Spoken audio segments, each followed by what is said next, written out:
বিসমিল্লাহির রহমানির রহিম। আসসালামু আলাইকুম। হ্যালো গাইস, সবাই কেমন আছেন? আশা করছি সবাই ভালো আছেন। চলে আসলাম মজার একটি রেসিপি নিয়ে। আজ আমি দেখাবো রুই ধুন্দুলের ঝুলতরি। এই রেসিপিটা এত মজা খেতে যা বলে বোঝাতে পারবো না। আমি এখানে 1 কেজির মতো ধুন্দুল নিয়েছি। উপরে খোসাটা ফেলে ধুয়ে আমি টুকরো করে কেটে নিচ্ছি। আসলে এটা যদি কেটে ধন তাহলে কিন্তু পানি আসবে। এমনি তো প্রচুর পরিমাণে পানি এটার মধ্যে আছে, তার জন্য আমি এটাকে ধুয়ে তারপর এরকম করে কেটে নিলাম। এর মধ্যে আমি গরম তেলের মধ্যে রুই মাছগুলো ভেজে নেব। একদম মাছগুলোকে আমি একদম করে ভেজে নেব, একদম মুচমুচে করে ভেজে নেব। এই জন্যই বলছি আমি রুই ধুন্দুলের ঝোল তরি এত খেতে ভালো লাগে বলে বোঝাতে পারবো না। মাঝে মাঝে যদি এরকম একটু ঝোলালা তরকারি হয় খেতে কিন্তু খুবই ভালো লাগে। যাই হোক, আমি মাছগুলোকে ভালো করে ভেজে তুলে নিয়েছি আর কড়াইয়ের মধ্যে পরিমাণ মতো তেল দিয়েছি। সেখানে দিয়ে দিচ্ছি আমি হাফ কাপড়ও কম পেঁয়াজ কুচি। মাছগুলো দেখেন ঠিক এইভাবে ভেজে নেবেন।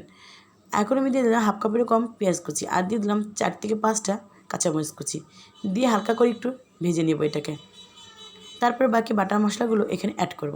জাস্ট শুধু একটু 1 চা চামচের মতো আদা বাটা, 1 চা চামচের মতো রসুন বাটা দিয়ে ভালো করে মশলাটাকে আমি একটু তেলের সাথে কষিয়ে নেব।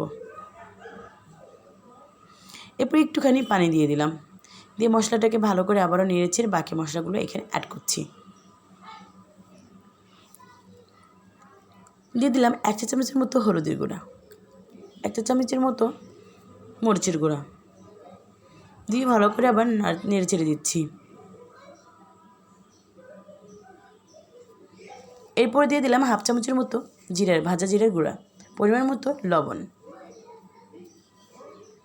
এটাও আমি সুন্দর করে সবগুলো মশলার সাথে মিশিয়ে নিচ্ছি। কষাতে কষাতে মাশাআল্লাহ কত সুন্দর একটা কালার চলে আসছে। এখন আমি একটু কষানোর জন্য পানি দিয়ে দেবো, হাফ কাপেরও কম দিয়ে ঢাকনাতে ঢেকে 2 থেকে 3 মিনিটের মতো মশলাটাকে কষিয়ে নেব। কে কোথা থেকে দেখছেন অবশ্যই কমেন্ট করে জানাবেন। ভালো লাগলে লাইক কমেন্ট শেয়ার করে পাশে থাকবেন, অন্যকে দেখার সুযোগ করে দেবেন। ভালো হলেও কমেন্ট করবেন, মন্দ হলেও কমেন্ট করবেন, আপনাদের কমেন্টের উত্তর অবশ্যই দিব ইনশাল্লাহ। মশলাটাকে ভালো করে কষিয়ে এখন লম্বা লম্বা করে পাতলা করে আলুগুলো কেটে রেখেছিলাম। আমি এখানে 4টে আলু ইউজ করেছি, আপনারা আপনাদের ইচ্ছে মতো করে নিতে পারেন। ভালো করে আলুটাকে ভালো করে একটু কষিয়ে নিয়েছি। তারপরে আমি এখানে ধুন্দুলগুলো দিয়ে দিয়েছি। ধুন্দুলে কিন্তু আগে কোনো রকমের পানি দিতে যাবেন না, কারণ ধুন্দুলে কিন্তু প্রচুর পরিমাণ পানি ছেড়ে দেয়। এই দেখেন আমি 3-4 মিনিটের মতো কষানোর পরে ঠিক এরকম পানি ছেড়ে দিয়েছে, তাই আমার কষানোর জন্য কোনো পানি দিতে হবে না। সামান্য একটু পানি দিয়ে মশলাটাকে আবারও তরকারিটিকে ভালো করে একটু কষিয়ে নেব। এখন ঢাকনাতে ঢেকে 3 থেকে 4 মিনিটের মতো আবারও রান্না করে নিয়েছি। এরপরে দিয়ে দিচ্ছি মাছগুলো। ভাজা মাছগুলো দিয়ে ঢাকনাতে ঢেকে রেখে দেব। এইভাবে শুধু ধুন্দুল আর আলু দিয়ে রুই মাছের এই তরকারিটা করে দেখবেন, খেতে কিন্তু খুবই ভালো লাগে। ঢাকনাটা ঢেকে আবারও ঢাকনাটা তুলে তারপর উপর দিয়ে দিয়েছি হাফ চা চামচের মতো ভাজা জিরের গুঁড়া আর ধনিয়া পাতা কুচি। ব্যাস হয়ে গেল আমার তরকারি।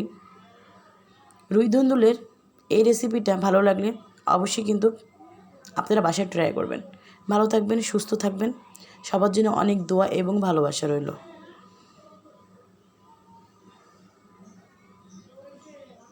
আল্লাহ হাফেজ। আসসালামু আলাইকুম।